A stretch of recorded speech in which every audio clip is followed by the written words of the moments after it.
Hello दोस्तों, आप सभी को गुलाब जामुन जैसी मीठी मीठी नमस्कार। और उसी के साथ आप लोगों का स्वागत है मार्केट के पैचअप या ब्रेकअप शो में। आज के दिन हम डिस्कस करेंगे कि एक तो एसएमई आईपीओ जिसकी लिस्टिंग होने वाली है। वैसे तो 25 अक्टूबर की डेट है, बट हो सकता है कि अगर इसकी डेट चेंज होती है तो कल या परसों को इसकी लिस्टिंग हो सकती है। तो वहां पर क्या रह सकती है listing strategy for education purpose. उसी के साथ साथ हम निफ्टी को डिटेल में स्टडी करने की कोशिश करेंगे कि अब आगे हमारे पास निफ्टी का क्या नजरिया निकल कर आता है, निफ्टी और कितना ज्यादा टूट सकता है या फिर हमें बैक बाउंस देखने को मिल सकता है।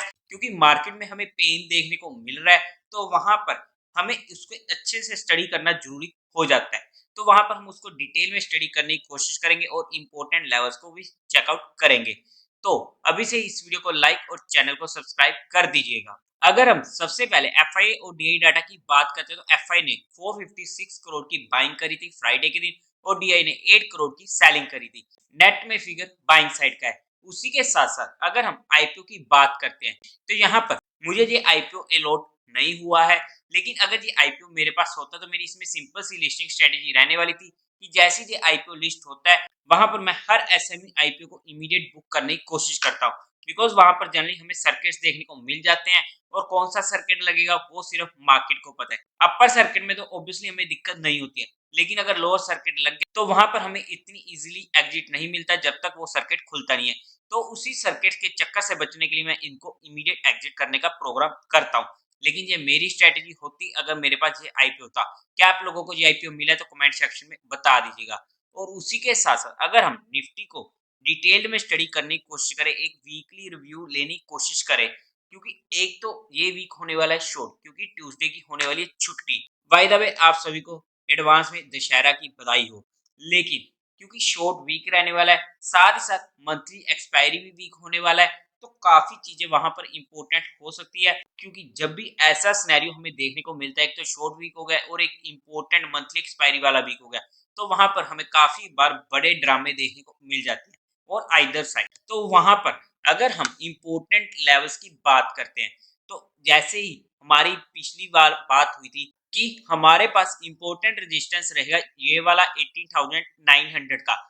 अब मार्केट 50 पॉइंट नीचे से चला गया, उसका हम कुछ नहीं कर सकते हैं, इतना तो हमें मार्जिन देना पड़ता है। और मार्केट सीधा आ गया नीचे की साइड, और एक अच्छी मूव हमें नीचे की साइड की देखने को मिल चुकी थी। और साथ ही साथ हमारी डिस्कशन ये भी हुई थी कि अगर मार्केट अपनी 50 की मूविंग एवरेज के नीचे जाता है तो हमें मिड कैप स्मॉल कैप में ज्यादा दिक्कत देखने को मिल रही है, और वो आप लोगों को अपने कैश पोर्टफोलियो में देखने को मिल रही होगी। हालांकि इंपॉर्टेंट जो कैंडल बनी है वो अभी तक अंडरकट नहीं हुई थी, जो ये रिवर्सल की कैंडल थी, इसलिए ये अभी भी इंपॉर्टेंट होने वाली है। लेकिन अगर हम बात करते हैं इंपॉर्टेंट लेवल्स की इन एक्सट्रीम सिचुएशन में, तो हमारे पास ये 200 की मूविंग एवरेज भी आ जाती है और 18,800 से 900 की रेंज का भी ये लेवल आ जाता है। अगर मार्केट इस लेवल में हमें देखने को मिलती है तो ये हमारे पास एक अच्छा मौका होता है, जहां पर हमें स्टॉक स्पेसिफिक भी अच्छा मौका मिलेगा ब्रॉडर मार्केट में। और उसी के साथ साथ अगर हम बात करते हैं तो यहाँ पर हमारा रिस्क रिवार्ड रेशो काफी ज्यादा फेवर हो जाता है। तो ये एक इंपॉर्टेंट लेवल होता है। अब आएगा या नहीं आएगा वो मार्केट को मालूम है, लेकिन एक ऐसा इंपॉर्टेंट लेवल है जहां पर एक बार मार्केट को स्टडी करना जरूरी हो जाता है। लेकिन अगर हम उससे पहले लेवल की बात करते हैं तो 19,200 हमारे पास इंपॉर्टेंट एरिया होने वाला है। लेकिन हो सकता है कि मार्केट उसे अंडरकट कर जाए, और अगर उसे अंडरकट करता है मतलब यहाँ पर जो ये चांसेस है, जो ये वाली स्पोर्ट थी जहां पर इसने रिवर्सल कैंडल बनाई थी 19,340 के पास की, तो ये तो उम्मीद है कि अंडरकट हो जाएगा। और अगर ये अंडरकट होता है तो हमें यहाँ पर कहीं से भी अगर रिवर्सल देखने को मिलता है तो वो हमें देखना पड़ेगा मार्केट में। वैसे भी डेली टू डेली वीडियो आती रहती है, तो वहां पर भी हम स्टडी करने की कोशिश करेंगे। लेकिन इंपॉर्टेंट होगा कि मार्केट कहाँ पर यहाँ पर अपना शॉर्ट टर्म बॉटम बनाती है वो हमें देखना पड़ेगा। वो हमें मार्केट में देखने को पता लग जाएगा, जैसे कि हमें यहाँ पर भी देखने को मिला था कि यहाँ पर एक और मार्केट ने अपना बॉटम बनाया, क्योंकि ये एक रिवर्सल कैंडल थी और वहां से मार्केट एक अच्छा खासा ऊपर को आ चुकी थी। लेकिन अगर हम मार्केट में ऊपर की साइड की बात करते हैं, क्योंकि हमने निचली साइड की तो बात कर ली जिसके चांसेस काफी ज्यादा है, क्योंकि जो भी जियो पोलिटिकल सिचुएशन चल रही है, चाहे वो इसराइल का सिनेरियो या फिर यूएस बोर्ड जो अपने लाइफ टाइम हाई पर ही चल रही है, और या फिर हमारा कच्चा तेल हो, तो हमें हर जगह पर पेन देखने को मिल रहा है। तो उसकी वजह से जहां पर पॉसिबिलिटी ज्यादा निकल कर आते हैं कि मार्केट नीचे की डायरेक्शन यहाँ पे जा सकता है। लेकिन अगर मार्केट ऊपर की साइड जाना हुआ तो हमें सबसे पहले इम्पोर्टेंट होगा कि जब तक मार्केट ये वाला हाई अब 19,850 का क्रॉस करके ऊपर की साइड नहीं जाती है, तब तक हमें मार्केट में स्ट्रेंथ देखने को नहीं मिलेगी। मार्केट में बड़े मूव्स के लिए मतलब कि मार्केट अपने लाइफ टाइम हाई के लिए जाने के लिए इसको पहले यही लेवल क्रॉस करना पड़ेगा, तभी हमें मार्केट में मेजर स्ट्रेंथ देखने को मिलेगी। तो ये हमारे पास इंपॉर्टेंट लेवल निकल कर आ रहे हैं मार्केट में। हालांकि 19,600 जो इसकी 50 की मूविंग एवरेज होने वाली काफी इंपॉर्टेंट है, लेकिन हमें अभी एक ही इसके नीचे क्लोजिंग मिली और एक और क्लोजिंग हमें इसके नीचे देखने को मिली, तो वहां पर जो मार्केट ने नीचे की साइड के लेवल्स हमने डिस्कस किए तो उसकी पॉसिबिलिटी और ज्यादा इंक्रीज हो जाएगी। लेकिन अगर मार्केट जहां पर इस एरिया में आती है तो वहां पर हमें ब्रॉडर मार्केट में यानी कि मिड कैप स्मॉल कैप में हमें सबसे ज्यादा दिक्कत देखने को मिलेगी। तो वहां पर अगर हमारे स्टॉप लॉस हिट होते हैं तो हमें उनकी रिस्पेक्ट करनी पड़ेगी। हालांकि चाहे वो मार्केट पूरी की पूरी तेजी में ही क्यों ना हो, हम तब भी वहां पर उसकी रिस्पेक्ट करते हैं।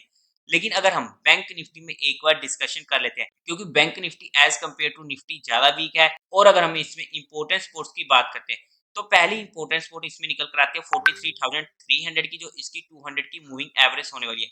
मेजर स्पोर्ट हमें इसमें देखने को मिलेगी 42,000 के पास की। और उसी के साथ साथ अगर हम इंट्राडे पर्सपेक्टिव भी बात कर लेते हैं मार्केट की, तो जैसा कि हमारे थर्सडे की वीडियो में लेवल डिस्कस हुए थे, ये दोनों इंपॉर्टेंट लेवल थे और मार्केट उसी रेंज में निकल के रह गई। लेकिन हमें मिड कैप में दिक्कत देखने को मिली थी, जैसा कि हमारी बात हुई थी, और वहां पर हमें एक अच्छा खासा पेड़ भी देखने को मिला था। अब अगर हम बात करते हैं, अब 19,500 पर मार्केट काफी बार सपोर्ट ले चुकी है, तो अब ये सपोर्ट वीक हो चुकी है। तो हमारे पास इंपोर्टेंट ऊपर की साइड जो रेजिस्टेंस निकल कर आएगा 90,600 का निकल कर आएगा। और अगर इसके नीचे जाता है, अगर गैप डाउन हो गया जिसकी पॉसिबिलिटी काफी ज्यादा है, तो फिर बात खत्म होगी। लेकिन अगर मार्केट में गैप डाउन नहीं होता है और इसको कट अंडर कट करके नीचे की साइड जाता है, तो हमें नीचे की साइड की अच्छी मूवी देखने को मिल सकती है। और हमारे पास पहली इंपॉर्टेंट सपोर्ट रहेगी जो इसने निफ्टी में उस दिन की रिवर्सल कैंडल का लो बनाया था, ये वाला 19,340 का, ये हमारे पास इंपॉर्टेंट पहला एरिया आ जाता है, जहां पर एक छोटे से बाउंस के लिए प्योर ट्रेडिंग पर्सपेक्टिव हम स्टडी कर सकते हैं। लेकिन हमारा स्टॉप लॉस काफी ज्यादा स्ट्रिक्ट होना चाहिए। मेजर सपोर्ट हमें मिलेगी 19,200 की। लेकिन जितनी भी चीजें हमने यहाँ पर डिस्कस की हैं वो सिर्फ एजुकेशन लर्निंग और केस स्टडी पर्सपेक्टिव ही है। ये किसी भी तरीके को भी इन्वेस्टमेंट टिप या एडवाइस नहीं है। फिर भी आप लोगों को इन्वेस्टमेंट या ट्रेडिंग करने तो एक बार अपने फाइनेंशियल एडवाइजर से कंसल्ट कर लीजिएगा। तो देवी और सज्जनों, उम्मीद है आप लोगों को ये वीडियो अच्छी लगी होगी, तो इस वीडियो को लाइक कीजिएगा, शेयर कीजिएगा और साथ ही साथ चैनल को सब्सक्राइब करें। हर हर महादेव।